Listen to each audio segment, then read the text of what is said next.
Every single one of us has lost a day to laziness, a day where you sleep in, ignore your texts, and let the hours bleed together. But imagine waking up on a Monday morning, looking in the mirror, and realizing you didn't just waste your Sunday. You literally don't exist in it. No memories, no digital footprint, just 24 hours of absolute, terrifying silence. For Leo, this wasn't a nightmare. It was his reality. And the scariest part? Someone was using his hands to live a completely different life while he was asleep. Leo was exactly like you. 22, working a soul-crushing remote data entry job and living in a studio apartment that smelled faintly of old coffee and cheap takeout. He was invisible to the world, and honestly, he preferred it that way. But 3 months ago, the glitches started. It began small. He'd go to sleep on Saturday night, close his eyes for what felt like a single second, and snap them open to the sound of his Monday morning alarm. At first he thought it was extreme burnout. He assumed he was just sleeping through the entire weekend. But then, the physical evidence started piling up. He would wake up on Monday morning with his muscles aching, as if he'd run a marathon. His banking app showed hundreds of dollars spent at high-end restaurants he'd never stepped foot in. And worst of all, his shoes were always covered in fresh, wet mud. Leo knew he wasn't crazy. Someone, or something, was taking over. Desperate for answers, he bought a hidden, motion-activated security camera. He set it up right across from his bed. On Saturday night, Leo lay down, looked directly into the camera lens and whispered, "I'm going to catch you." He closed his eyes. Smash cut to Monday morning. Leo jolts awake, panting. He immediately runs to the camera, rips the SD card out, and plugs it into his laptop. His hands were shaking so violently he almost dropped the card. He opened the video file. On the screen, he saw himself sleeping peacefully. 1 hour passed. 2 hours. At exactly 3:33 a.m., the Leo on screen didn't just wake up. He moved with a chilling mechanical precision. He stood up, walked over to the camera, and stared directly into the lens. He slowly raised a finger to his lips, smiling a sinister, sharp smile. He then turned around, gets dressed in clothes Leo doesn't own, and walks out the front door. But that wasn't the twist that made Leo's blood run cold. The camera caught him returning 20 hours later. His jacket was torn. His hands were stained dark red, and in his right hand he was clutching a heavy black leather notebook. Leo slowly turned his head toward his actual desk. There, sitting right next to his laptop, was the exact same leather notebook. It hadn't been there when he went to sleep on Saturday. He opened it. Page after page was filled with names of people in his city. Some names were crossed out in red ink. But at the very bottom of the last page, there was a fresh entry. A name written in neat, elegant handwriting that wasn't his own. It was the name of a girl he'd never met. And the date next to her name? It was today. Before Leo could process the horror, his phone lit up. An unknown number. He picked it up, his breath catching in his throat. He pressed it to his ear. A soft, terrified female voice whispered through the static, "Leo, please help me. He's coming for me again." The voice belonged to Mara. But how did she know his name? And more importantly, how did she know that the monster hunting her was wearing Leo's face? Leo stood frozen, the phone pressed against his ear as the line went dead. The silence in his apartment was suddenly deafening. His eyes darted back to the notebook. Mara Lynch. The address listed next to her name was barely 3 miles away. He had less than 12 hours before Sunday arrived again. Less than 12 hours before he lost control of his mind and body. If he didn't find this girl now, he would become the weapon that destroyed her. He threw on his jacket, gripped the notebook, and sprinted out into the cold rain. The city felt different today, sharper, more menacing. Every person he passed felt like a potential shadow watching him. He reached the address, an old brick apartment building on the edge of the industrial district. The lock on the front door was already broken. Leo took the stairs 3 at a time, his heart hammering against his ribs. Apartment 4B. The door was cracked open. He pushed it, the hinges groaning in the dark. The apartment was completely trashed. Furniture flipped over, glass shattered across the floor, and on the living room wall, written in the exact same dark red stain he'd seen on his hands in the video, were the words, "You can't stop me." A soft sob echoed from the back closet. Leo moved slowly, clearing his throat. "Mara," he whispered. The closet door swung open.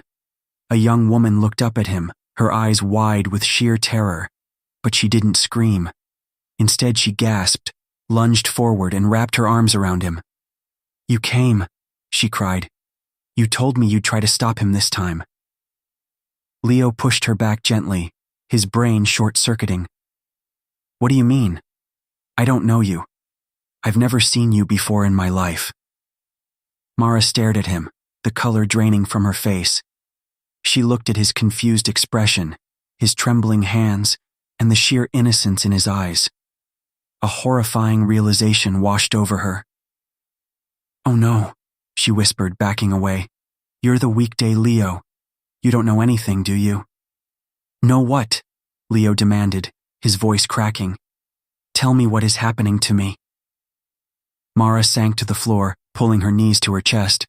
3 months ago, I met a guy named Leo at an underground club. He was charming, brilliant, and incredibly dangerous. He told me he was part of a psychological experiment, a black market neurological procedure that splits a person's consciousness. He bought a second life. He paid to have his mind unlocked only on Sundays, leaving the rest of the week to a host who would do the boring, everyday work. Leo felt the room spin. The soul-crushing job, the cheap apartment, the total lack of friends or family. He wasn't the real Leo. He was just the blank slate, the placeholder built to pay the rent and maintain the body while the other Leo used the weekends to commit unspeakable acts. "But it's glitching," Mara said, her voice shaking. "The Sunday Leo is bleeding into your week. He's hunting down everyone who knows about the procedure. He's erasing his past. And tonight, he's coming to erase me, and he's using your hands to do it." Leo looked down at his palms. The terrifying truth settled deep into his bones. He wasn't a victim of a curse. He was a prison built for a monster, and the prison walls were collapsing. "How do we stop him?" Leo asked, a sudden spark of anger replacing his fear. "There has to be a way to kill him." Mara looked up, a grim expression on her face. "There is, but you won't like it. The only way to destroy the Sunday identity is to trigger a chemical reset in the brain, an overdose of a specific neurological blocker. It will wipe the Sunday personality permanently." "Do it," Leo said without hesitation. "Where is it?" "It's back at your apartment," Mara whispered. "He keeps it hidden in the hollowed-out base of your desk lamp. But Leo, you don't understand. The blocker doesn't just target him. It targets the neural pathways he uses. If you take it while he's in control, it will wipe him. But if you take it now, while you are in control, it will erase you instead. You will become a vegetable, a blank shell for the rest of your life." Leo stared at her. The clock on the wall chimed.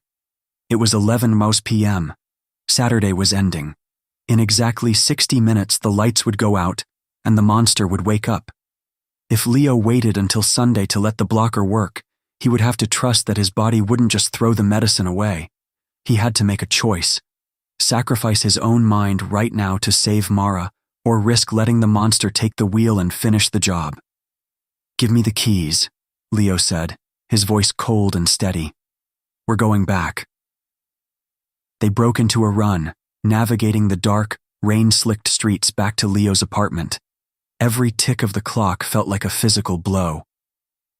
11:30 p.m., 11:45 p.m. They burst through Leo's apartment door. Leo lunged for the desk lamp, ripping the base apart.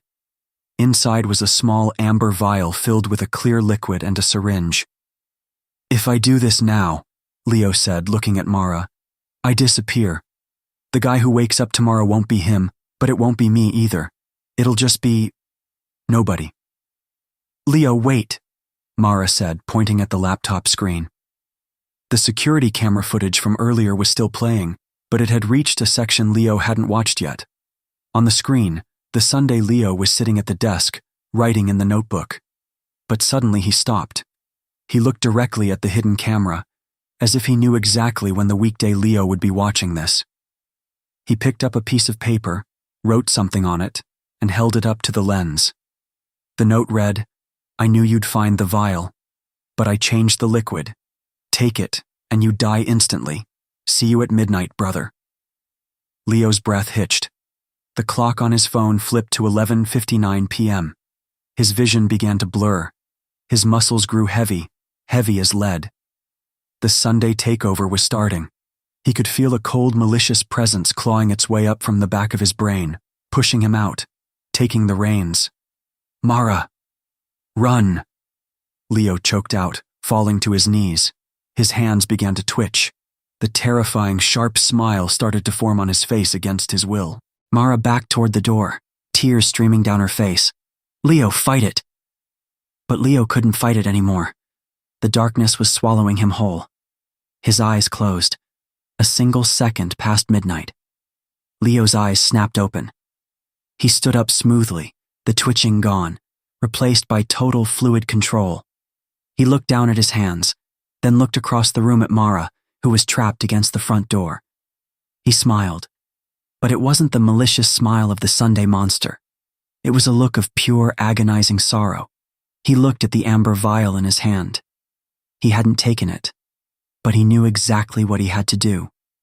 He looked at Mara one last time and whispered, "I lied to him too." Before the Sunday consciousness could fully realize what was happening, Leo slammed his own head against the sharp edge of the concrete kitchen counter with everything he had. The screen of his consciousness went completely black. The next morning, the sun rose over the city. In a quiet hospital room, a man lay in a bed, his head wrapped in bandages. His eyes opened. They were clear, vacant, and completely empty. A doctor walked in, checking his chart. "Can you hear me?" the doctor asked. "Do you know your name?" The man in the bed looked at the doctor, then looked out the window at the rain. He didn't know who he was. He didn't know what day it was. The monster was gone. But so was the man who saved her. We spend our whole lives trying to find out who we really are, terrified of what we might discover in the dark corners of our minds. But sometimes, the greatest act of courage isn't finding yourself. It's being brave enough to completely erase who you were so someone else can live.